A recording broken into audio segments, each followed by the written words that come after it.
Okay, we are going to go ahead and get started. It's almost 9 o'clock. Welcome. I hope today finds you guys doing well. I know you're happy that it's Friday. I think we all need some rest and have put in a pretty long week. I don't have very much to share with you this morning, so that'll leave us some time for discussions and any questions you might have. Let me see.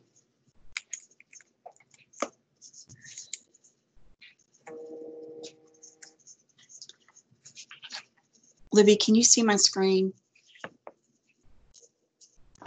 I can, yes. Okay, I just wanted to be sure. All right. Well, we're not going into the unknown as much now. We pretty much know we are going to be doing ESY. A lot of you will be doing it virtually. We know that we're all already looking forward to next year about how plans will go. So, and we're going to have some contingency plans, I'm sure, because we don't know what's going to happen in the fall. But anyway, what we're going to talk about today is the licensure information that I sent out, dates for training in the fall, telepractice training, and then any questions. I just wanted to remind you that this email went out from Susan Beck and from me on Wednesday evening. We do not have to have the board examiner's licensure to do telepractice at this time. So I just want to make sure everyone received that. I spoke with Jane Brandel yesterday. She has come up with some ideas. When we went to, when we had planned on doing a training, this spring, where we were going to have you work with the team, one of the doctoral students from Utah State. And they've revised that training because I think they realized that it was, while it was going to provide a lot of information for their research project, it was a lot of demands on you guys. So they have changed that intervention training around. I think you're going to love the intervention training. That in and of itself is amazing. And they're going to talk about the 7 language skills and targets that you would have for doing narrative intervention. So that is going to be something I think you're really going to be happy you were able to receive. The question is, they're just going to do it. They're going to provide the training in 3 ways. There'll be a live online instruction, like a live webinar. The total time for that will be 6 hours. And I think we've talked about breaking that into 2 sessions. So it would just be 3 hours at a time. Those 6-hour days are not good. There'll be recorded online modules that you can take at any time. You would have like a 2-week period to finish those. And then there'll be a delayed module group because they're trying to look at what's the best way to train professionals. There will be CEUs provided for these trainings, and there is going to be a pre and post survey to take for this, and you'll receive $20 whenever that's been completed. So what she asked me to find out was when is going to be a good time for you guys to do this. She wondered about like in August, September, July, and I really didn't think anyone would want to do it while you're on summer break, but I just wanted to get some input from you guys about what you thought would be a good time for you.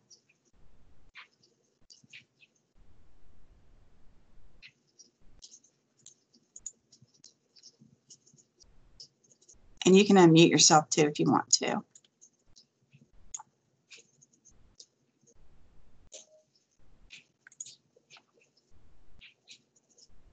Well, I'm not hearing anything. If you think it, just tell me something. If you think. Well, okay. Leanne, this is Melanie. Okay.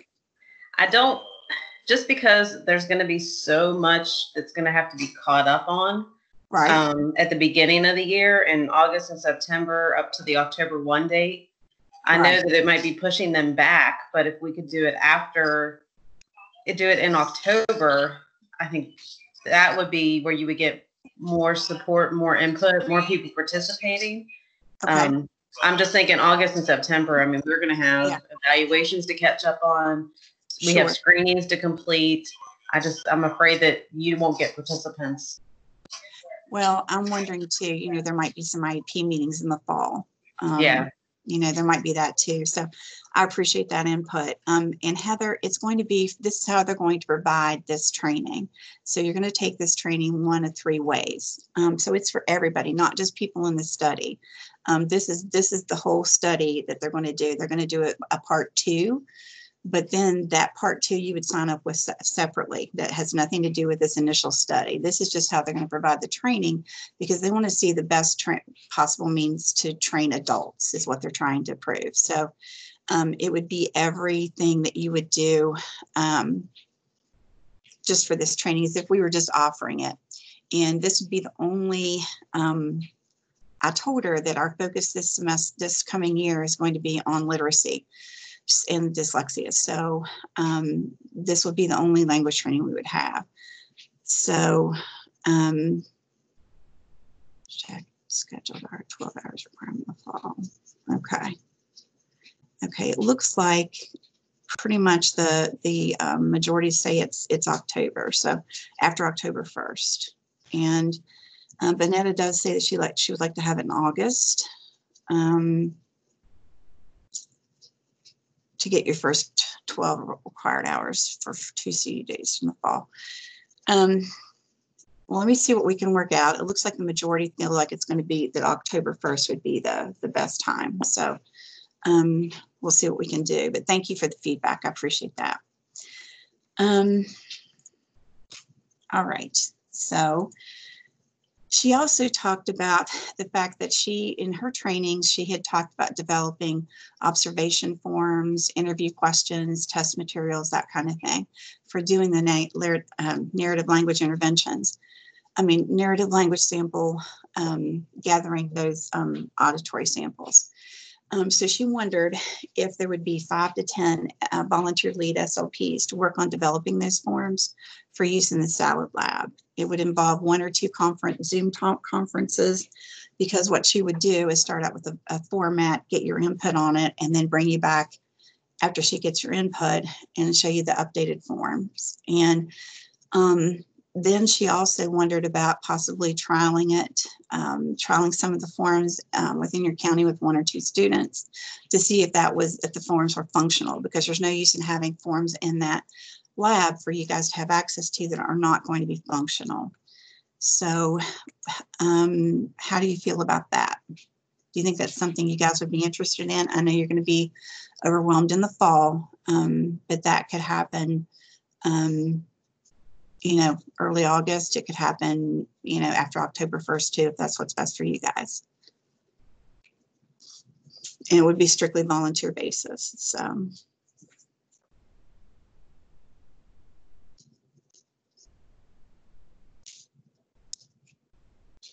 Okay, Paula, thank you.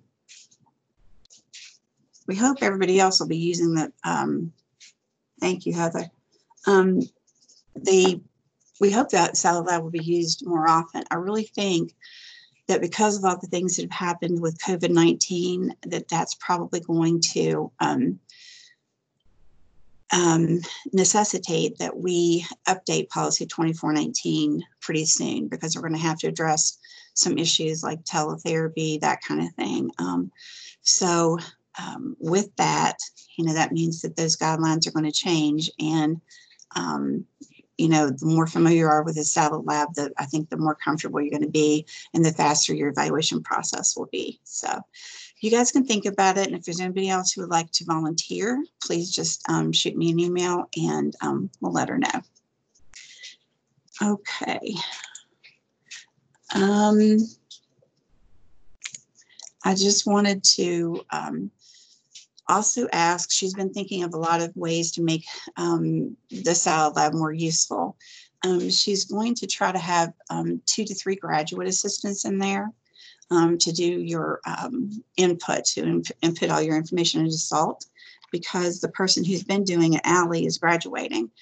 And there have been times Allie's been really overloaded but since she's going to have 2 GAs, she also wondered, she said there were a couple of times in southern counties that people needed some extra support to do the language sample testing. And she said that these people could be available to come to counties to do language sample testing upon request and to provide some therapy demonstrations possibly. Would anybody be interested in that?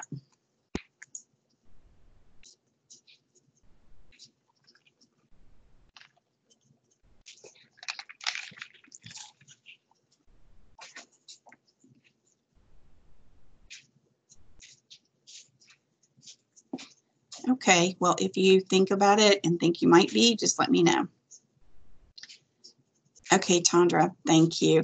I think once you get started, you might see too, depending on when your evaluations are coming, that you might need some extra support if you have a lot of evaluations to do. So just know that that's a service that probably would be an idea. So Shannon, thank you for the feedback. And I'll just let her know. Stephanie, thank you. October, okay. All righty, that sounds good, Stephanie, thank you. All right, now let's go on to telepractice. If those of you who haven't been on our telepractice webinar yet, you've really been missing something, because Rhea has done a phenomenal job in sharing information and sharing techniques and demonstrating. She did a demonstration last week using her daughter on a telepractice session, and she's going to do another session this today at 11, our telepracticing session for SLPs. And they're just really, really good. They're a fast 30 minutes, but a lot of good information is included in it. And, you know, while I know people have been resistant to using telepractice, I really think that it's going to be part of our new future. So I think the more we become familiar with it, the more comfortable we become, the better off we're going to be, because I think there are going to be times that it might pop up that we have to use it again. So another tool for your tool belt, and our tool belt, I know, is extremely heavy as it is, but, you know, embracing this while we can, I think is going to be the best idea to make you more functional and less anxious. Let's see, sorry, clicked on the wrong thing. And if it weren't for Rhea, I think we'd all feel like this. This says teletherapy is not stressful at all. And that's from Kelly, a 26-year-old. So I think once you do it a couple of times, you'll find it's something that you'll enjoy, and it might be really helpful for the students too, which I think was the utmost importance. And just remember, the best teletherapy session is the one with you in it, not the materials, not the websites, not the apps, the one with you in it. You're the best tool behind the screen. So, and just letting the students see you and you getting to see them. I mean, that's a huge thing here. One of the huge concerns that they have when we do go back to school is how this has all affected students, you know, their mental health and that kind of thing. Feelings of anxiety and all that. So, you know, just getting to see a familiar face that they trust and that kind of thing is going to make a big difference for them. So just wanted you to know that. And now we can take any questions that you have. Or you guys can just discuss things, and you're welcome to unmute yourself. I have a question. Hopefully you guys can help me out about timelines. I want to prioritize screenings and things that we need to get done at the beginning of the year. So Head Start has a timeline to get screenings done within 45 days. Is that 45 school days or 45 calendar days? And then is there a limit? Is there a time frame to complete preschool screenings and a time frame to complete kindergarten screenings? I know Renee's on here, and she had mentioned that Raleigh doesn't even do kindergarten screenings. But I'm just trying to, we're going to have so much to do when we get back in August, and missing these screenings is a big deal. So any help out and helping your community, I'd appreciate it. Okay. If everybody can mute your mics until you're speaking, that'd be great. We do PK the same day as Head Start. Kindergarten is 30 days. That's from Heather. And she says it's calendar days.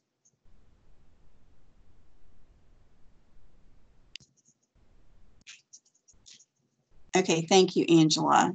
She says they wouldn't mind help with the language. Thank you so much. Anybody else have some input for Melanie?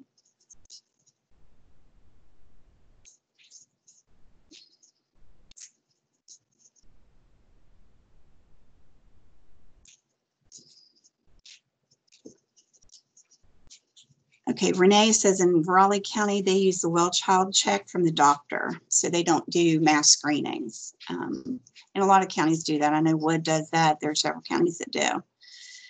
Stephanie says that in Harrison County, they do preschool within the first 45 days. And Bonetta says she thinks there is no timeline for kindergarten.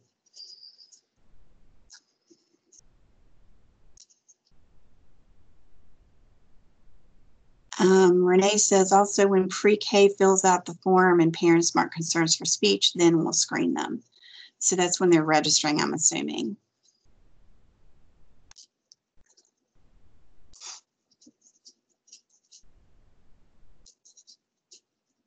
Yes, okay.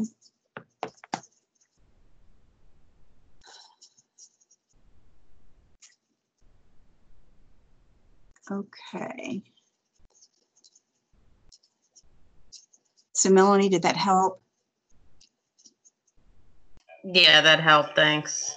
It's just going to be trying to wrap my head around and prioritize what needs to be done first. I know evaluations that weren't completed, they need to be done first. But I mean, we've got so many preschoolers and Head Start and kindergartners that we've missed, that just trying to figure out what to do first.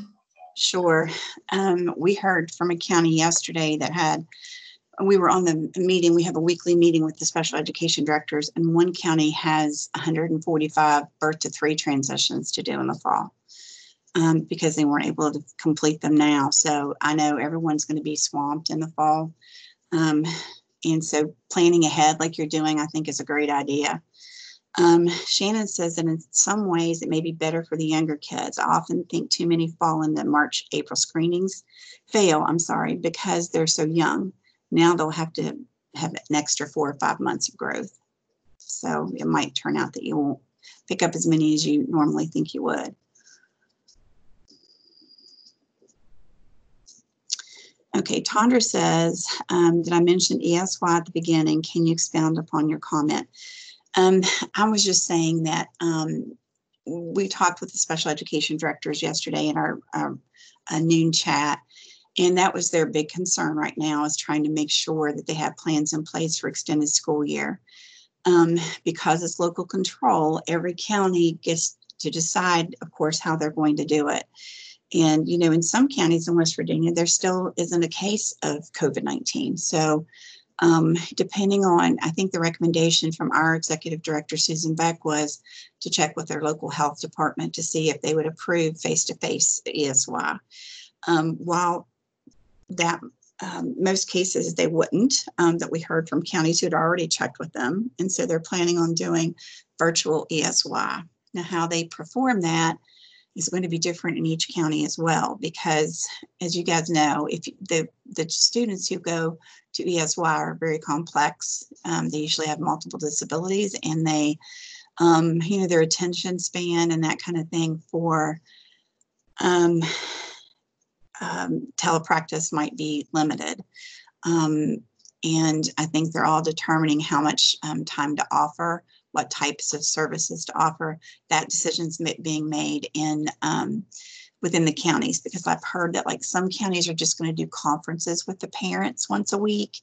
to see if the parents have any questions, that kind of thing. Some are going to try to do some instruction or some telepractice. So it's honestly up to local control for that. And how they're doing the documentation, everything for that is going to be up to your special education director. So for direction on that, that's who you need to contact. But I just know that's a huge discussion right now with them because it's already May 1st. So, they need to be having those plans in place. And I think they were waiting for guidance to come down from either OSEP or some other entity about ESY, and it just hasn't come, except for the fact to say they need to have it. So anyway, I think that's where their minds are right now. Sure. Okay, any other questions or concerns or things you'd like to discuss with your fellow lead therapists?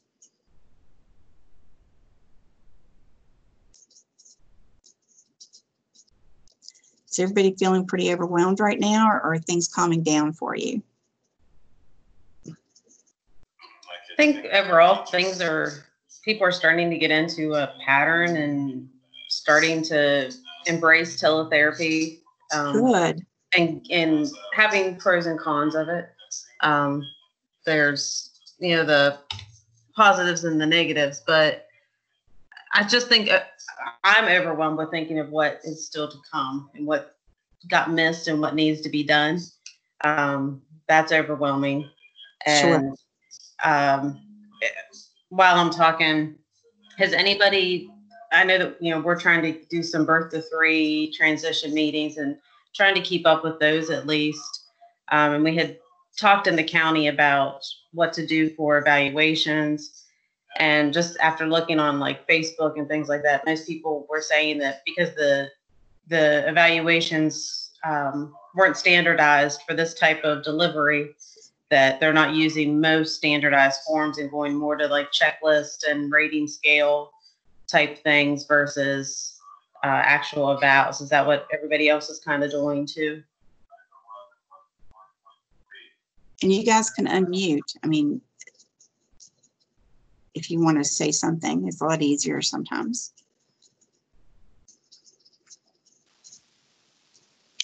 I know for Harrison County, I mean, we've got a backload of birth to 3 evaluations.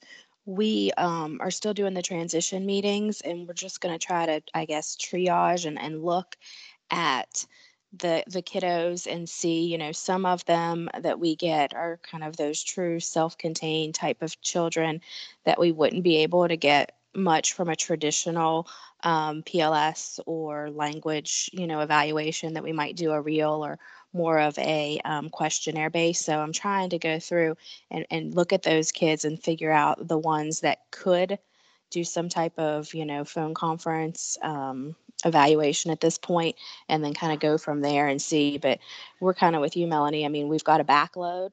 I did see, Leanne, where I think it was DeVos had was recommending to Congress that maybe change the guidelines. So if we couldn't do face-to-face evaluations at this point with those birth to 3 kids transitioning, that birth to 3 would continue with early intervention until we could. Is that something you think will pass? We don't know what to think, because we also know that there are, because that was her recommendation to Congress, but there are other groups like CASE and NASD, and some of the groups that are have like administrators, special education administrators, and then that are national groups that are trying to get them to still provide some flexibilities for other timelines. So we're not sure what they're going to do, but I think they're coming back this week. And so hopefully we'll know something pretty soon. But that is the one area that they talked about giving some leeway, was birth to 3. In Putnam County, this is Rebecca Sizemore. We are trying to do group evals with the developmental specialist, the nurse, and myself. And we're able to do a lot of times the SICD with them. Like I had 5 evals last week, and we're doing screenings this week. So we're still trying to stay on top of those birth to 3 kiddos, but we're doing those via Zoom. So that's helpful, but also have the birth to 3 team on the call so that they can help facilitate with some of those questions that we have as well. But we're able to get the standardized scores through the SICD. So that's been helpful, you know, to be able to determine eligibility. Thanks, Becky. Sure. It looks like Carol put on here, I had one this morning, and we're using birth to 3 evals to develop IEPs to get the child started, then plan to update assessments in the fall. I know there's some other counties who are doing this. And it says that was the suggestion from their director. And Heather says their team is getting a lot of input from birth to 3 providers and parents and trying to do more checklists that they can do via video conference, as opposed, I guess, to standardized evaluations. And Renee says any test that we can do via video. If not, report from birth to 3. So I know there have been a lot of questions about administering tests on video, and our state coordinators group has recommended that you contact your licensure board or the company to see if the company who manufactures the test, to see if it's a possibility to use it online. And I think that's going to be another change that we're going to see. They're going to probably start developing more evaluations that you can administer via telepractice. Let's see. Bonetta says we're doing the same thing as Carol and Marion for birth to 3 transitions. And Shannon says they're using the most current birth to 3 evaluations is what they're doing in Ritchie for now.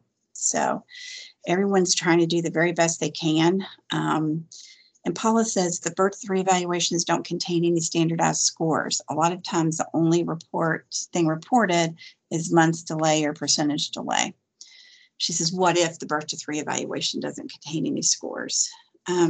Paula, that would be up to your director then to determine whether or not you would just go ahead and make them continuing their eligibility and doing the testing when we could do it face-to-face, or trying to do something that you could do with the parent and the team involved, like Becky kind of described. But that's up to your director to determine how you would handle those.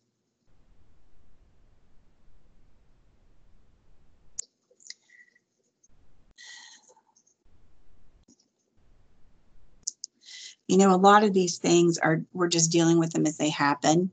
Our director, Susan Beck, says in every call, I think, that we have with the special education directors that she'll say we're building the plane as we're flying it. And, you know, while I've heard it a bunch of times, it is true. You know, it's like we're trying to move forward and go where we need to be, while we're trying to, at the same time, determine how we get there.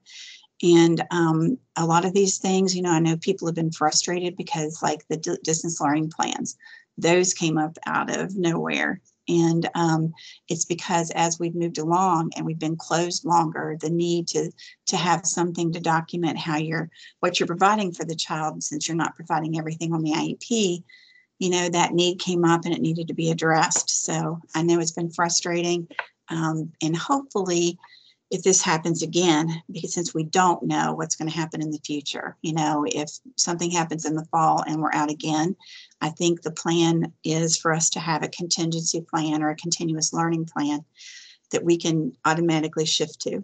So, you know, we're caught off guard this time. The whole nation was. So I think that's the plan moving forward, and that's what we'll be working on this summer. And that's the reason I think it's really important for all SLPs to be, in OTs, PTs, all service providers, to be comfortable and aware of how to provide telepractice, because I think that's obviously going to be one of our go-tos if we have another closure. Carol says, has anyone started looking for the Parson Q global assessments? looking into the Parson Q Global Assessments.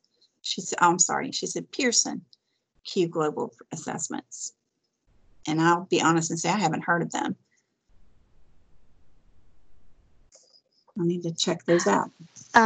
Carol, I haven't, but I know that our school psychologists use them, and they said that they're pretty easy when they're doing them face-to-face. I'm not sure about doing them as far as a teletherapy session, but I do know Pearson is offering them free for a period of time. I think you just have to call them, and then they'll get you set up for that.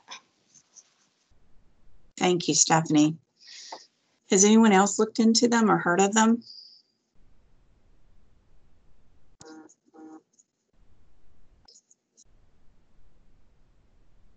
Oh, Stephanie Sada says, Carol, we've used them face-to-face in Ohio County, but I haven't tried online. So what did you think about them when you tried them face-to-face, Stephanie?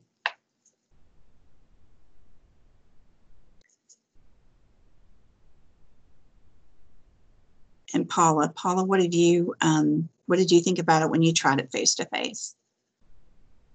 Oh, you love it? Okay, good. Can you tell us some of the things you like about it? I mean, you can even just open your mic and tell us.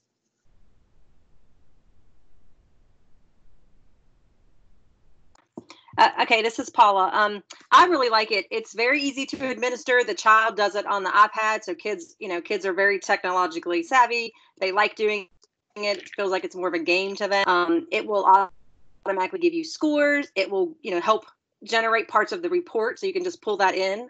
It's just very user friendly. And when you subscribe, there's a subscription every year. I think it's $150, and then you have to buy the sub-test to administer, and they're a couple of dollars each.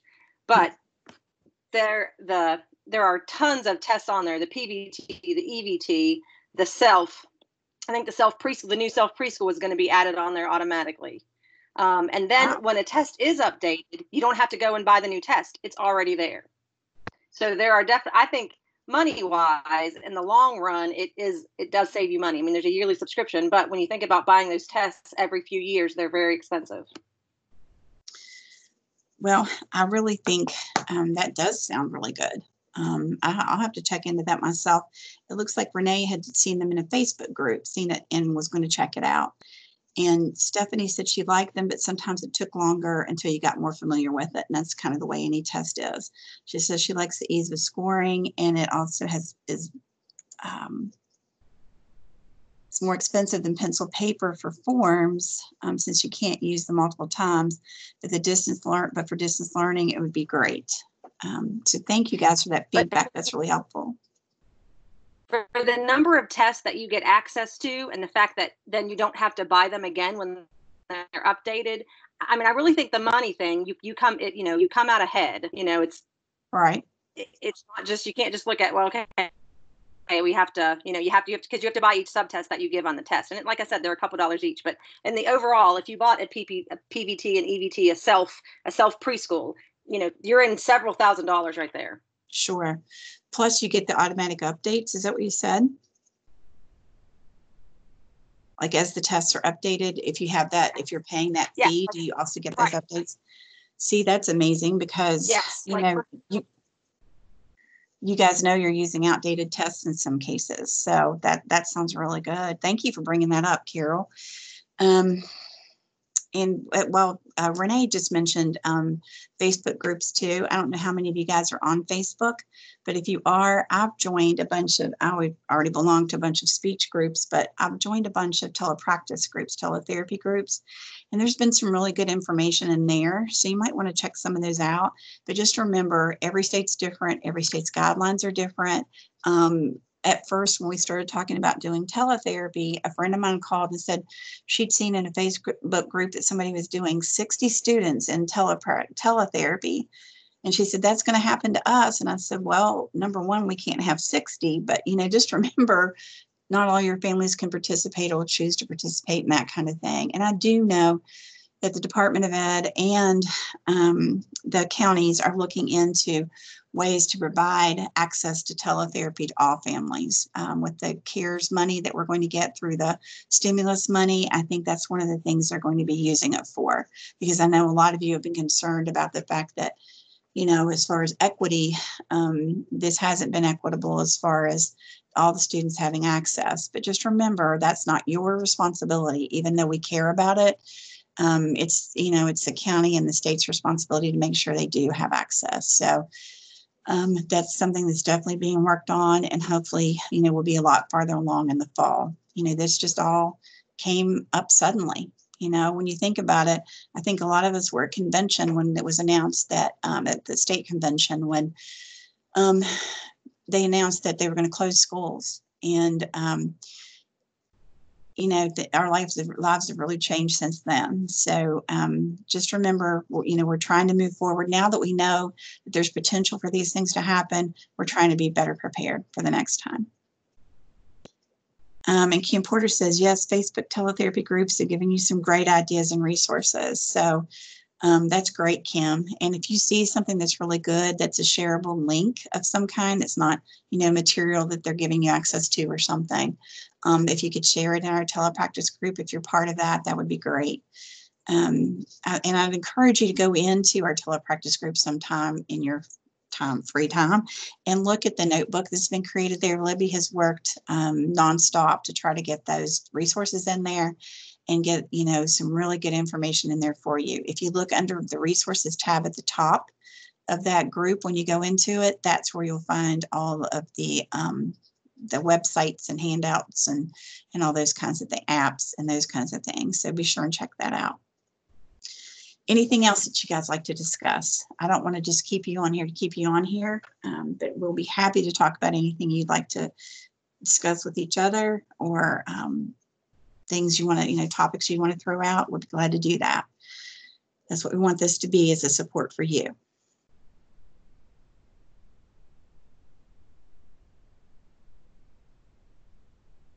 Okay, well, I'm not hearing anything and I'm not seeing anything going in. So I'm going to go ahead and let you go for today. Thank you for being on here. I hope you found something helpful for what we discussed today. And the link for this will go into our group for this recording. Will go into our group hopefully before 10 o'clock. And thank you for your time. And please just. Leanne, this is, I thought of one question. Sure. Sorry. And you may have said this in the beginning, I was just a little late getting on, but so the training that was going to be June 10th in Charleston, is it definitely canceled? It's definitely canceled. We are not having it. Going to be online. Okay. I'm sorry, go ahead. I was just going to ask if it rescheduled or virtual or. No, it's been completely canceled, because right now we're not having any live face-to-face trainings scheduled through the department until at least September 1st. And I'm not sure we'll have any after that. I think any of our trainings are probably going to be virtual for a while. That's just my opinion. The September 1 date is a fact, but you know, the thinking we're going to do most of our trainings virtually for a while, that's just my opinion. But we went ahead and canceled it because it was a 4-day event. If we're up into September, then that would mean, you know, some people would have to take off 4 days from work. And, you know, right there in the fall was when we would wanted to do it. It's, you know, it would have been impossible. So it's been completely canceled for this summer. But they're looking at rescheduling. You know, they've canceled everything for this summer. The technology conference, Camp Gizmo, everything's been canceled. No live events whatsoever, and no, you know, face-to-face meetings, camps, anything like that. So, you know, just start getting used to using Teams, because I think that's the way we'll be doing some trainings and that kind of thing, which is fine. We can do that. And, you know, the nice thing about that is we can record it as we do it, and so you can watch it later. But we'll adapt. I mean, you know, I think we're all pretty adaptable and flexible. If we weren't, we couldn't do this job. You know, we have to be able to go with what's happening, and you guys always do that, always. So, no, but yeah, there won't be anything this summer at all. as far as trainings. But do remember that you guys have that free pass, that learning pass, I think it's called, through ASHA, and it's free to watch anything in ASHA's webinar catalog until I think June 30th, maybe something like that. So you can get a lot of free CEUs and a lot of good information by using those this summer as well. And I'm also going to post some modules that are used for, they're mostly used for students who are deaf or blind, but they're called the OHO modules, open hands, open access, I think is the name of it. And they're extremely good, but we can provide we've already picked out the ones that are speech related, and we can provide some CEUs for that as well. You'll have to take a little quiz after, but we can provide some CEUs. So we'll try to have some things on there for you to be able to watch if you want to do some things this summer. And also, I'm working on a training channel for SLPs. So all the things that Jane Brandel has done, any of the webinars that we've had, that we've received recordings for, we'll have them all posted so you can have access to those too and get some of that stuff done this summer. So we can't give you ASHA CEUs for those, but we can give you CMH certificates because there'll be a quiz to take. So we'll work on that right now too. Libby and I have a huge list of things we want to get done, but honestly, we're getting a lot done. And hopefully we'll be really organized and ready to roll in the fall. So as you guys think of some things that we can do to help you guys, please just shoot us an email because we'd be glad to do anything we can to help you. That's why we're here. I mean, I'm actually supposed to be here to help directors, which I really try to do, but I think the best way I can help them is to help you. So please let us know how we can support you. You guys have a great weekend. Please remember, I know I show this every week, but I really want you to take it to heart. I want you to be happy and healthy, be safe, and be free from anxiety and fear, and have a peaceful heart, because you know what? There's so much anxiety and everything just with this in and of itself, with this whole pandemic. Much less, you're worried about family members, worried about yourself, worried about everything that happens. Plus, worrying, some of you may have husbands who are unemployed and that kind of thing. And there's just a lot to worry about. And, in the big scheme of things, if we're not, perfect at doing telepractice, that's not a big deal right now. So just give yourself a break and know that, you're doing more for the students than they were getting. And as long as they have some contact with you, that's what's most important. So you guys have a great weekend, and we will see you in a couple weeks. Thanks so much for everything you do.